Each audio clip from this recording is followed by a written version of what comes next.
કાલે રાત્રે તો હું ચૂપ રહી હતી. તું અડધી રાત્રે માથે કાળું કપડું ઓઢી અને ક્યાં કોને મળવા ગઈ હતી એવું કશું જ મેં તને નહોતું પૂછ્યું. મને સાચે જ નથી જાણવું કે તું અડધી રાત્રે ચોરી છુપેથી મારા ઘરમાંથી કોને અને કેમ મળવા ગઈ હતી. તું જ્યારે ચોરી છુપીથી મારા ઘરમાં પાછી આવીને ત્યારે જ હું તને ઘરની બહાર કાઢી મૂકી શક્યો. પણ જો હું એમ કરત તો શ્રુતિને ખરાબ, કૈલાશને મારે જવાબ આપવા પડત અને સોરી બોલવું પડત. અને મને આદત નથી સોરી બોલવાની. જી સો હું તને એટલું જ કહેવા માંગુ છું કે જ્યાં સુધી શ્રુતિના લગ્ન ન થાય ત્યાં સુધી તું આ ઘરમાં રહી શકે છે. હું તારી બધી જ આડોડાઈ, બધી જ પ્રવૃત્તિઓ તરફ આંખાડા કાન કરીશ. પણ જેવા શ્રુતિના લગ્ન થાય અને આ ઘરમાંથી શ્રુતિની વિદાય થાય એટલે તું પણ આ ઘરમાંથી બહાર. જી. અને આ વાતની જાણ શ્રુતિને થાય એ જરૂરી નથી. જી, હું શ્રુતિબેનને કંઈ નહીં કહું.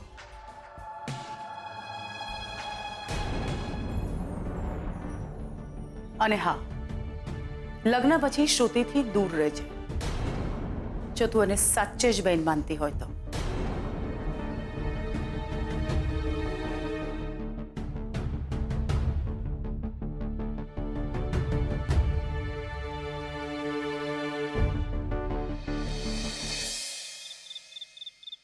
એક છોકરી છે, કાંટાની જેમ ચૂભે છે, એને દૂર કરવાની છે.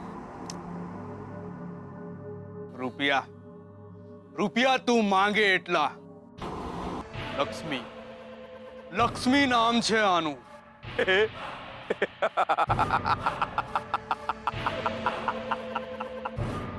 લક્ષ્મી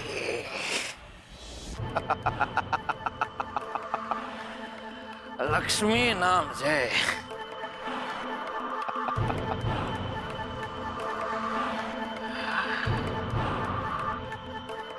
મારવાની છે કે મારી નાખવાની?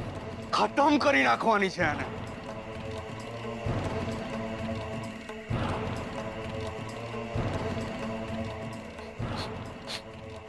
હાલે એડવાન્સ રૂપિયા.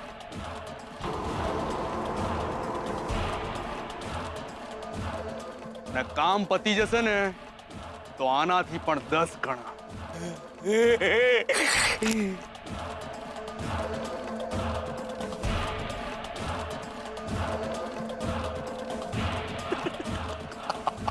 પણ એક વાતનું ધ્યાન રાખજે, આ કામમાં મારું નામ આવવું જોઈએ નહીં, નહીતર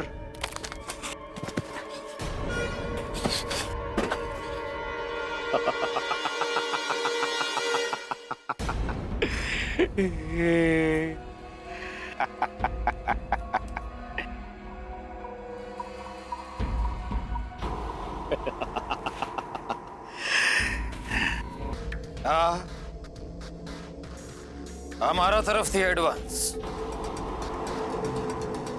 કામ પૂરું ન થાય ને તો આખા ગામમાં ટકો કરાવીને ફરીશ, સમજો?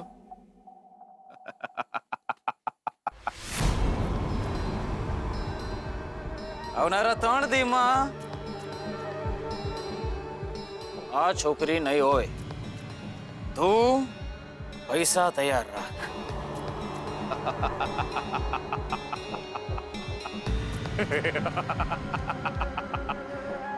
શું નામ શું કીધું આનું?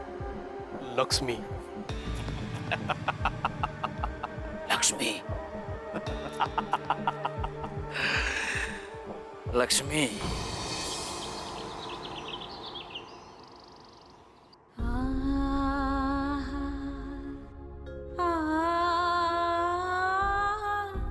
મારી ઉંમર પણ તમને લાગે.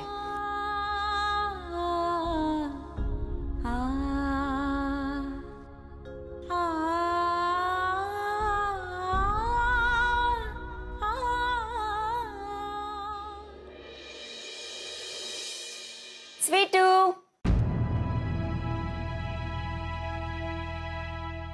સ્વીટુ સ્વીટુ આય હાય આજે તો તું બહુ જ સુંદર લાગે છે.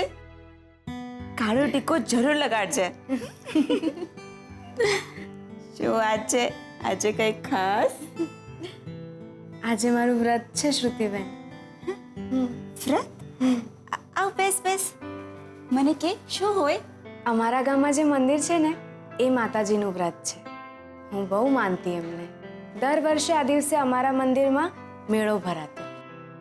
તમને ખબર છે શ્રુતિબેન, જેમની સગાઈ થઈ હોય અથવા તો લગ્ન થઈ ગયા હોય ને એ છોકરીઓ આ ઉપવાસ રાખે. આજે પહેલી વાર હું આ વ્રત રાખી શકીશ. પછી પછી શું, આખો દિવસ ઉપવાસ રાખવાનો અને જેની સાથે સગાઈ અથવા લગ્ન થયા હોય એને મંદિરે મળી એના હાથે પ્રસાદ ખાઈને ઉપવાસ છોડાવવાનો. અને હા શ્રુતિબેન, ગરીબોને જમવાનું પણ આપવાનું. અરે વાહ. બધા કહેતા કે જો આપણે આવું કરીએ ને તો જેની સાથે લગ્ન થયા હોય ને એ લાંબુ જીવે. તો તું આ વ્રત તારા પતિ માટે કરી રહી છે? હા. સ્વીટુ, તો એ માણસ માટે ભૂખી રહીશ જેને જરા પણ ચિંતા ના હોય કે તું જમી કે નહીં. એ લાંબુ જીવે એના માટે આ વ્રત છે. એ ચિંતા કરે એને માટે નહીં. સ્વીટુ, આ તારી લવ સ્ટોરી તો મારા સમજમાં જ નથી આવતી. બરાબર ને? ચાલો બેન, હું તમારા માટે ચા નાસ્તો બનાવું. એક મિનિટ. જે છોકરીની સગાઈ થઈ હોય એ પણ આ વ્રત કરી શકે ને? હા શ્રુતિબેન, કેમ? તો હું પણ આ વ્રત કરીશ. હું આજે ઉપવાસ રાખીશ મારા રાજકુમાર માટે. પણ શ્રુતિબેન, આ વ્રત તો અમારા ગામના માતાજીનું છે. હા, તો માતાજીનું મંદિર તારા ગામમાં છે તો માતાજી તારા થઈ ગયા. ના ના, એમ નહીં શ્રુતિબેન, પણ તમે સાચે જ ઉપવાસ કરશો? હા.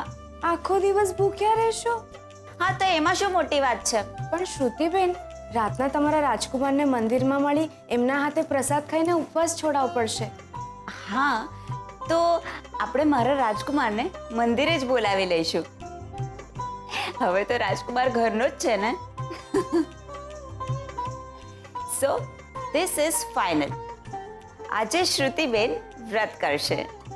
શ્રુતિબેન, તમારા રાજકુમાર બહુ રાજી થશે. મને એક વાત કે, મારો ઉપવાસ તો મારો રાજકુમાર મને પ્રસાદ ખવડાવીને છોડાવશે, પણ તું કોનું મોઢું જોઈને આ વ્રત પૂરું કરીશ?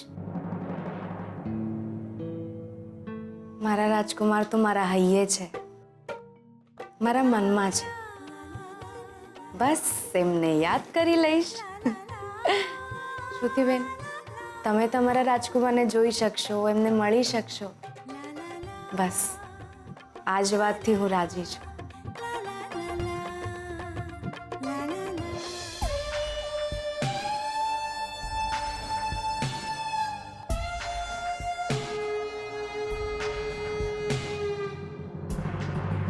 મમ્મા, આજે મારો ઉપવાસ છે. ફરીથી બોલ. હું આજે ઉપવાસ કરવાની છું. ઓ, તો તું આજે ઉપવાસ રાખીશ એમ? હા, વ્રત છે તો. એટલે શું તું કરીશ શું એમાં? એટલે આખો દિવસ ઉપવાસ કરીશ, પછી સાંજે મંદિરે જઈશ, પૂજા કરીશ, પછી શોધનું મોઢું જોઈને પછી જ જમવાનું. ઉપવાસ ના રાખીશ શ્રુતિ, કારણ કે શોધન તને નહીં મળે. નહીં મળે એટલે? Try it Shruti. I can bet શોધન તને નહીં મળે. પણ કેમ? Breakfast is ready. મોમ, સાંજે ડોક્ટર પાસે જવાનું છે, યાદ છે ને? આ તું મને ત્રીજી વાર કહી રહ્યો છે. 3 વાર કહું? હા, પણ હું સાંજે તારી સાથે આવીશ, ઓકે? હું એકલી પણ જઈ શકું છું ને. હા, વેરી ગુડ. તું એકલી જઈ શકે છે, પણ એકલા હું તને જવા નહીં દઉં. તું મારી આટલી સેવા કરશે ને તો લોકો તને માવડીઓ કહેશે. એટલે માનું પૂછડું. એવું કોઈ કહેશે ને તો એને તોપથી ઉડાવી દઈશ. બોલ્યો મોટો. ચાલ નાસ્તો કરી લે. હા હા કરું છું.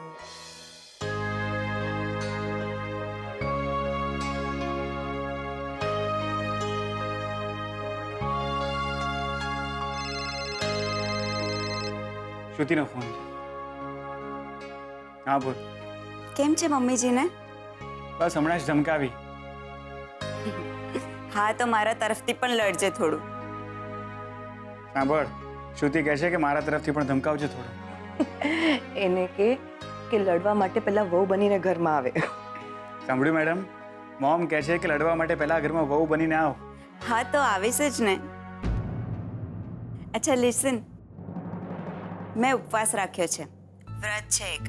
તો આપણે સાંજે મંદિરે મળશું, તને જોઈશ, પછી જ ઉપવાસ તૂટશે.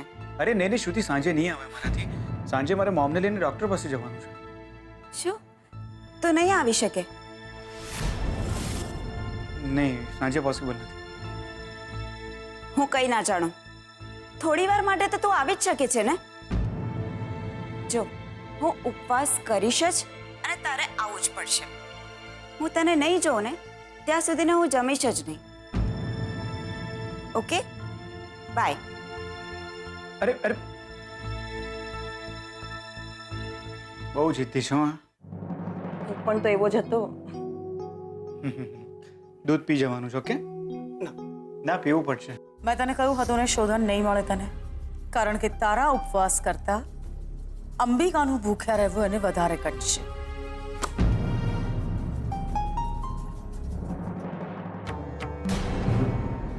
કેમ છો કાકા? તું ઉંમર કેટલી છે કાકા તમારી? શું કામ છે એ બોલો. ના ના, ઉંમર કેટલી છે તમારી? 60, 65, 70? અરે કેટલું જીવવાના? 5-10 વર્ષ તો બહુ થઈ ગયા કાકા. અરે કાકા, શું કરવા હેરાન થાવ છો અને મને પણ હેરાન કરો? લક્ષ્મીની જે કઈ મિલકત છે એ મારા નામે કરી દો. અરે વકીલ છો તમે તો, આવા બધા ધંધા તમને આવડે. જે અસલી વસિયતનામું છે એ તમારી પાસે છે. લક્ષ્મીને તો આની કશી ખબર જ નથી. તમે ભાવ બોલો, કેટલા રૂપિયા જોઈએ છે તમારે? વકીલ છું, દલાલ નથી. અરે એટલે જ તો વિવેકથી તમને કહું છું, નહીતર પગે પથ્થર બાંધીને કૂવામાં ધકેલી ના દીધા હોત. તમે ધમકી આપો છો? કાકા, પૈસા આપું છું, ધમકી નહીં આપું બસ. અરે જે તમારી પાસે અસલી વસિયત છે એને ફાડી નાખો અને મારા નામે કાગળિયા કરી આપો. આ બધું લક્ષ્મીને નામે છે અને એને નામે જ રહેશે. હા તો મારા નામે કરી આપો. અરે મારા બાપનું માંગુ છું તો તારા બાપનું શું જાય છે? અરે શાંતિથી જીવો, મોજ મસ્તી કરો, જલસા કરો કાકા. તમે ભાવ બોલો તમારો. જેલ ભેગા કરીશ તમે બાપ દીકરાને. એ ડોહા, પાણીમાં રહેવું હોય ને તો મગર જોડે મગજમારી નહીં કરવાની. સરપંચ છું હું. ઉપરથી ભગવાન પણ આવી જાય ને તોય હું જૂઠું ન બોલું. આ વસિયત લક્ષ્મીના નામની છે અને એને જ મળશે. પણ લક્ષ્મી જ ના રહી તો? ના એટલે હું શું કહું છું, કંઈ પણ થઈ જાય. કોઈ માણસ ચાલતો જતો હોય અને અચાનક ખટારો આવીને એને ઉડાવી દે, એવું પણ બને. કોઈ ગોળી ચાકુથી મારી નાખે, એવું પણ બને. કોઈ ગોળી ચાકુથી મારી નાખે, એવું પણ બને. શું છે, જીવનનો કોઈ ભરોસો નથી. અને લક્ષ્મી તો આજે છે, કાલે ના પણ હોય.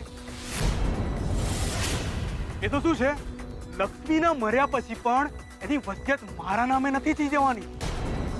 તમે એક કામ કરો, લક્ષ્મીની બધી વસિયત મારા નામે કરી આપો. શું છે, નહીતર તમારો પણ લક્ષ્મીની જેમ બંદોબસ્ત કરવો પડશે મારે. તમે લક્ષ્મીને? લક્ષ્મી તો ગઈ ઉપર, બહુ જલ્દી. તારે પણ જવું છે?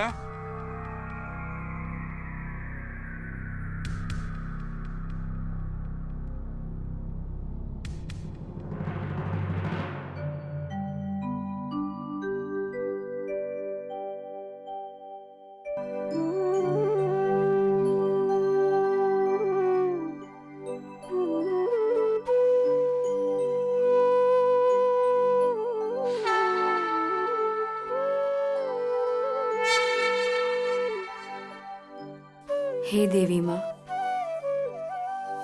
તારા મંદિરે માથું નમાવ્યું છે એટલી વાર માંગ્યું નથી.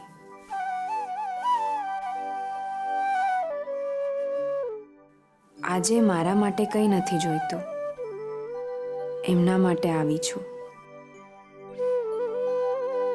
એમને માંગ્યા વિના બધું જ આપજો. પહેલું વ્રત છે મારું અને પહેલી વાર ઉપવાસ રાખ્યો છે.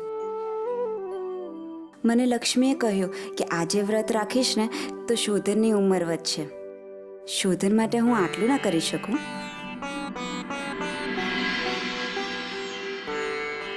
મારા થોડા શ્વાસ લઈ લેજો, એમને લાંબુ જીવાડજો. એ બહુ સારા છે, એમને મારી ઉંમર લાગી જાય.